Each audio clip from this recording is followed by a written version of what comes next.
Dr. Elias Ribeiro, com seus olhos azuis profundos e a pele marcada pelo sol e pelo sal, era um homem forjado pelas profundezas do oceano. Biólogo marinho renomado, sua vida era dedicada a desvendar os segredos dos abismos, a encontrar vida onde a luz do sol nunca alcançava.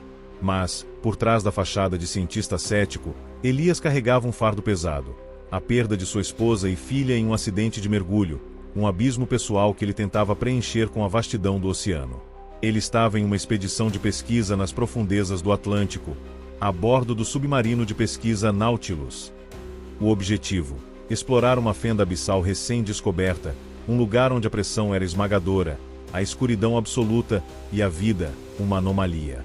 A equipe, composta por cientistas e técnicos experientes, compartilhava a paixão de Elias pelo desconhecido, mas também a apreensão diante do que poderiam encontrar nas profundezas.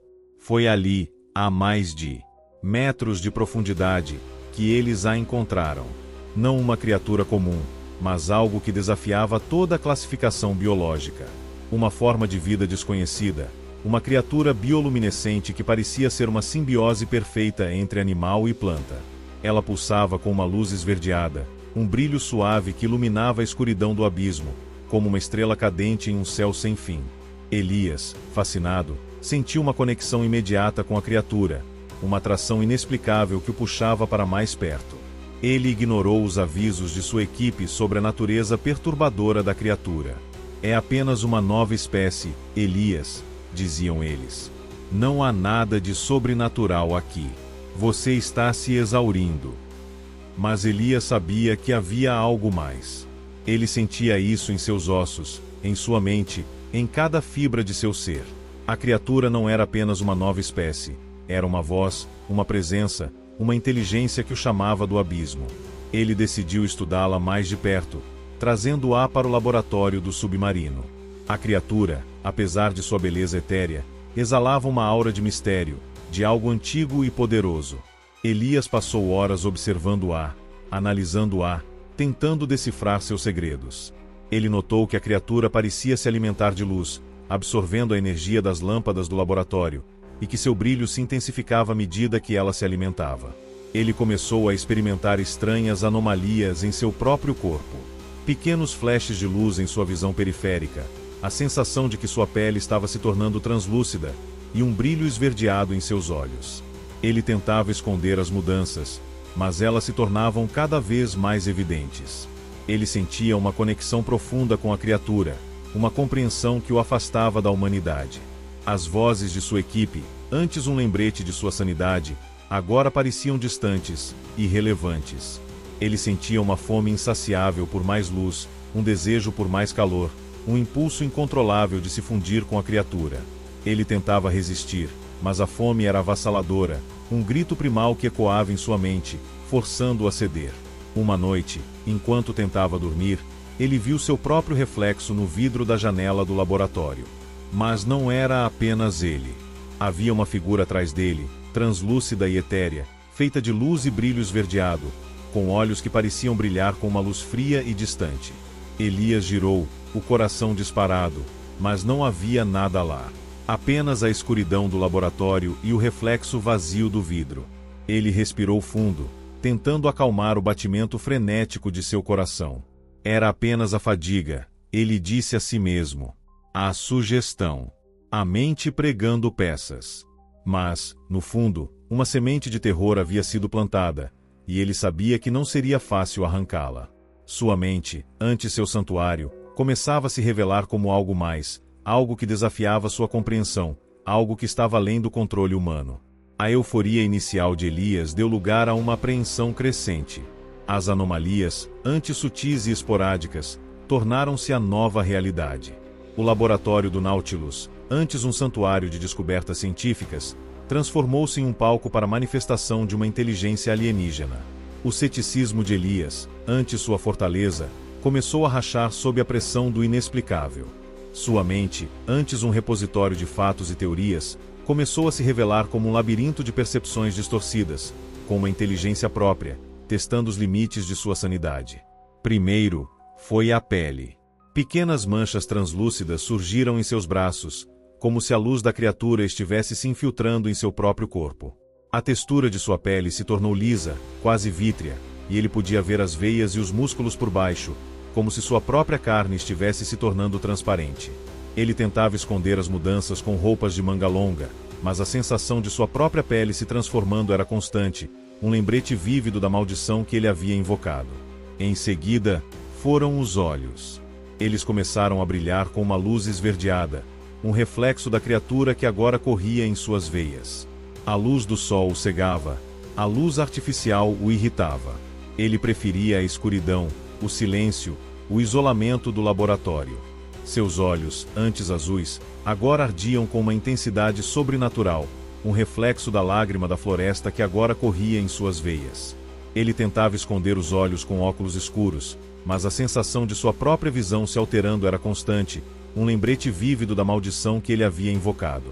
As anomalias físicas eram acompanhadas por uma degeneração mental. Elias se tornou obcecado pela criatura, seus pensamentos se tornaram fragmentados, e seus sentidos se aguçaram para perceber a nova realidade. Ele sentia uma fome insaciável, um desejo por luz e calor, um impulso incontrolável de se fundir com a criatura. Ele tentava resistir, mas a fome era avassaladora, um grito primal que ecoava em sua mente, forçando-o a ceder. Ele começou a ter pesadelos vívidos. Não eram os pesadelos habituais de um biólogo marinho, com experimentos falhos ou teorias refutadas.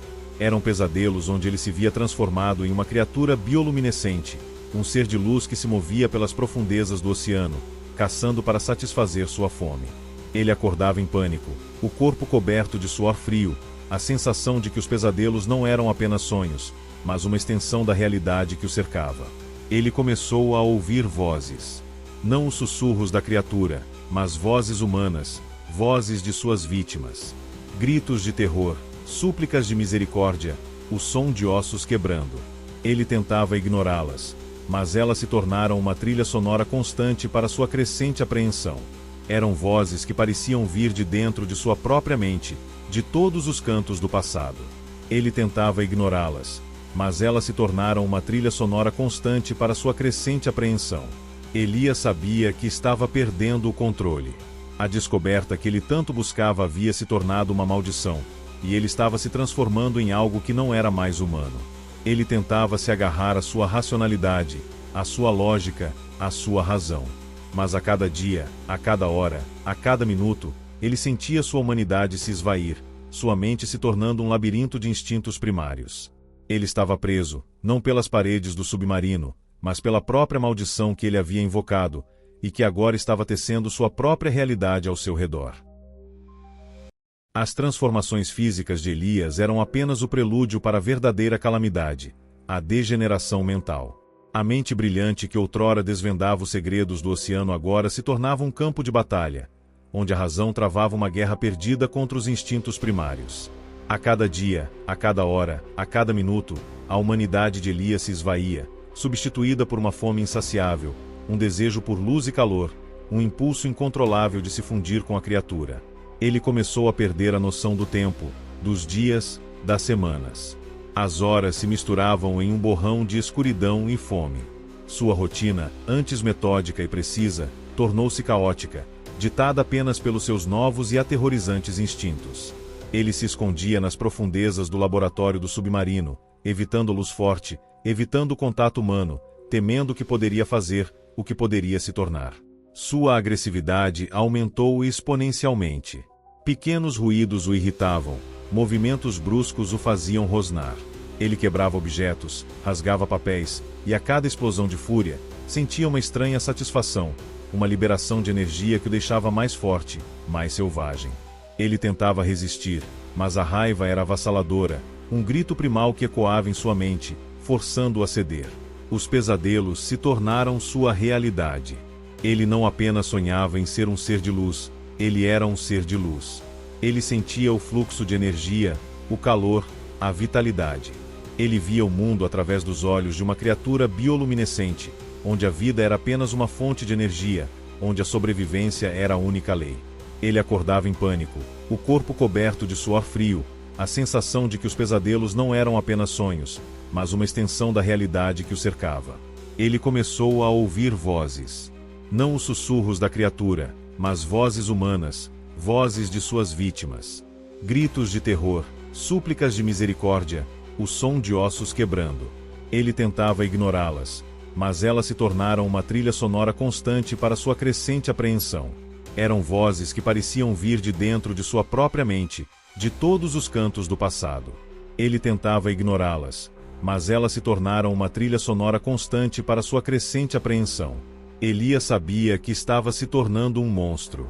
A descoberta que ele tanto buscava havia se tornado uma maldição, e ele estava se transformando em algo que não era mais humano. Ele tentava se agarrar à sua racionalidade, à sua lógica, à sua razão. Mas a cada dia, a cada hora, a cada minuto, ele sentia sua humanidade se esvair, sua mente se tornando um labirinto de instintos primários. Ele estava preso, não pelas paredes do submarino, mas pela própria maldição que ele havia invocado, e que agora estava tecendo sua própria realidade ao seu redor. Em um momento de lucidez, ele pensou em sua família, sua esposa, sua filha, a razão de sua obsessão, a luz em sua escuridão.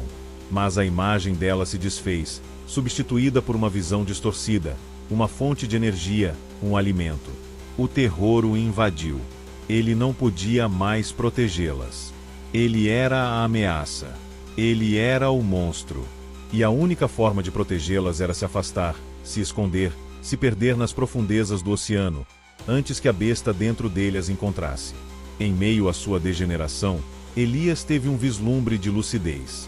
Fragmentos de sua memória, antes distorcidos pela influência da criatura, começaram a se encaixar. Ele se lembrou de lendas antigas, contadas por pescadores e povos indígenas, sobre um devorador de luz que habitava as profundezas do oceano, uma entidade parasita que se alimentava da energia vital de seus hospedeiros, transformando-os em receptáculos para sua própria existência. O terror o invadiu. A cura que ele buscava era, na verdade, uma maldição, e ele estava se tornando o próximo hospedeiro. Ele vasculhou os registros do Nautilus, buscando por qualquer informação sobre a criatura. Ele encontrou diários de bordo antigos, relatórios de expedições passadas, e até mesmo lendas marinhas que falavam de seres bioluminescentes que atraíam marinheiros para as profundezas, transformando-os em parte de sua colmeia. Ele descobriu que a criatura não era uma nova forma de vida, mas uma entidade parasita ancestral, um devorador de luz, que se alimentava da energia vital de seus hospedeiros, transformando-os em receptáculos para sua própria existência.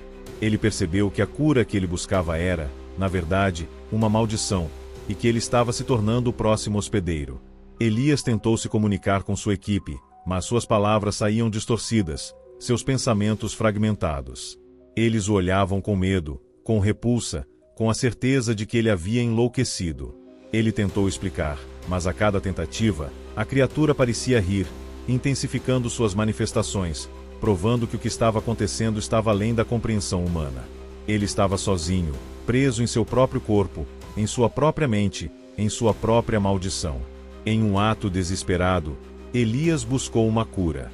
Ele tentou isolar a criatura, estudá-la, encontrar uma forma de reverter a transformação. Ele usou todos os seus conhecimentos de biologia marinha, de genética, de parasitologia. Mas a criatura era mais antiga, mais poderosa, mais inteligente do que qualquer coisa que ele já havia encontrado. Ela se adaptava, evoluía, se tornava mais forte a cada tentativa de Elias de controlá-la. Era como se a própria criatura estivesse zombando dele, mostrando-lhe a futilidade de seus esforços. Ele percebeu que a única forma de lutar contra o devorador de luz era entender sua natureza, se comunicar com ele e, talvez, encontrar uma forma de coexistir. A batalha final estava se aproximando, e ele sabia que precisaria de toda a sua força, toda a sua inteligência e toda a sua fé para enfrentar a verdade por trás da realidade. Ele não lutaria mais contra a criatura, ele a abraçaria, a aceitaria, a entenderia. Ele se tornaria o que mais temia, mas também o que mais desejava. Ele se tornaria o devorador de luz. A busca pela cura se transformou em uma jornada de aceitação. Elias, agora um ser à beira da metamorfose, compreendeu que lutar contra o devorador de luz era lutar contra si mesmo. A entidade não era um invasor externo, mas uma parte intrínseca de sua nova existência, um parasita que se tornará simbiótico, reescrevendo sua biologia e sua mente. O laboratório do Nautilus, antes um santuário de descobertas, tornou-se o palco de sua transfiguração final. Ele se isolou completamente, temendo o que poderia fazer a sua equipe.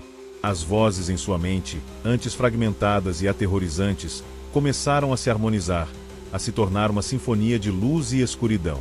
Ele sentia a energia do devorador de luz fluindo através de suas veias, pulsando em seu coração, reescrevendo cada célula de seu corpo. Sua pele, antes translúcida, agora brilhava com uma intensidade sobrenatural, e seus olhos ardiam com uma luz esverdeada que refletia a fome insaciável da entidade. Elias começou a se comunicar com o devorador de luz, não com palavras, mas com a própria linguagem da luz e da energia. Ele compreendeu que a entidade não era maligna, mas faminta, um ser primordial que buscava a luz e a vida para se sustentar. Ele percebeu que a maldição era, na verdade, uma evolução, uma nova forma de existência que transcendia a compreensão humana. Ele não era mais Elias Ribeiro, o biólogo marinho. Ele era o devorador de luz, o arauto de uma nova era, o guardião de um novo ecossistema. Sua transformação física era grotesca, mas fascinante. Sua pele se tornou escamosa, seus dentes se alongaram, e seus dedos se transformaram em garras afiadas. Ele sentia seus músculos se retorcerem, seus ossos se alongarem, sua forma se contorcer, como se sua própria essência estivesse sendo reescrita, moldada à vontade do devorador de luz. Ele não era mais humano, mas algo mais, algo novo, algo que desafiava a compreensão humana. Ele começou a se alimentar, não de comida, mas de luz, de energia, de vida. Ele sentia a vitalidade das plantas, o calor dos animais, a energia dos seres humanos. Ele absorvia tudo, não para destruir, mas para transformar, para criar, para sustentar sua nova existência. Ele era o predador, mas também o criador, o destruidor, mas também o guardião. Ele era o devorador de luz, e ele estava faminto. Em um momento de clareza, ele percebeu que sua equipe estava em perigo. A fome do devorador de luz era insaciável, e ele sabia que não poderia controlá-la por muito tempo. Ele precisava se afastar, se esconder, se perder nas profundezas do oceano, antes que a besta dentro dele as encontrasse. Ele se despediu de sua humanidade, de suas memórias, de sua vida passada. Ele abraçou a monstruosidade, a aceitou, a compreendeu. Ele era o devorador de luz, e ele estava pronto para seu novo reino. A metamorfose de Elias estava completa. Ele não era mais o Dr. Elias Ribeiro, o biólogo marinho atormentado por perdas. Ele era o devorador de luz, uma entidade simbiótica, um predador ancestral que havia encontrado seu novo hospedeiro. O Nautilus, antes seu lar, tornou-se um mero ponto de partida para seu novo reino, as profundezas abissais do oceano. Ele se moveu com uma graça sobrenatural através da escuridão, seu corpo bioluminescente iluminando o caminho. A pressão esmagadora do abismo, antes uma ameaça, agora era uma carícia. Ele sentia o fluxo das correntes, o pulsar da vida marinha, a energia das fontes hidrotermais. Ele era parte do oceano, e o oceano era parte dele. Sua fome, antes um tormento, agora era um propósito. Ele não buscava mais a cura, mas a transformação, a expansão de sua nova existência. Elias, agora o devorador de luz, não se escondeu. Ele se revelou. Ele se tornou um guia para aqueles que buscavam a verdade, mas a um custo inimaginável para sua humanidade. Ele atraía os curiosos, os ambiciosos, os desesperados para as profundezas, oferecendo-lhes a mesma transformação que ele havia experimentado. Ele os seduzia com a promessa de conhecimento, de poder, de uma nova forma de existência, mas o preço era a perda de sua própria identidade, a fusão com a colmeia do devorador de luz. Ele manipulava a luz e a vida ao seu redor, criando um novo ecossistema onde a linha entre a vida e a morte se desfez para sempre.